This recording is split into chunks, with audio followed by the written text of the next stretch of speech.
right, so what we're working on in this video is this hip hike on the left, right? What we just talked about and what it seems like, because we know that this leg has a discrepancy in length, right? It seems like this one is always shorter. That's why you have the lift in this side. But it's, at the moment anyway, we're just reading the tea leaves here, right? It could change, but I think we might be onto something with this. It seems like you're shorter because you're compressed and tilted anteriorly, right? So the hip goes this way, you get compression through that PSIS. When we hip hike, which is technically shortening it, but using the anterior tissue, I think that's pulling the pelvis into more of this posterior pelvic tilt that should allow it to kind of get the same length as the other one a little bit.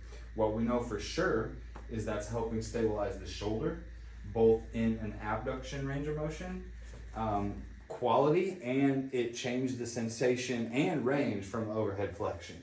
So that's why we're working this guy. Your focus is just pulling that hip up.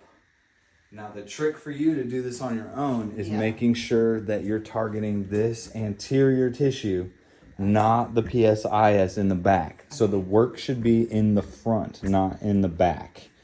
Knee locked. Yes, ma'am. Foot flexed. You don't have to flex the foot, but it might be easier for you to lock your knee if you do that. Yeah. And then maybe what you do is, even instead of trying to hold it up so much, maybe you, or actually that looks fine. Does that hurt anything? No, but I do feel it in the front tissue. Good. And not just in the hip, but in here too? Yeah. Perfect. Good. What I contracted my abs and it really all kicked. That's it right there. Flexed. That's it. Contracting the abs. Yes, ma'am.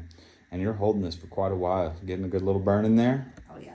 Yeah, and you'll see you got the leg lifted, which is wonderful. So I'm going to recommend that you start with the leg on a pillow or lifted, something like this, and then rest. Good. And then you can lift it a little bit further too. Okay. Right. I bought a thing from Costco. It looks like an upholstered top of a bench, but it flexes to a seat that you can have on the floor for yoga. But I put it out so I could, because it goes across the twin bed, and I can put my knees bent at night when I sleep, and it doesn't go anywhere. That could help, huh? But I could totally rest it on that, and then just lift some more. because it's like that thick. Beautiful.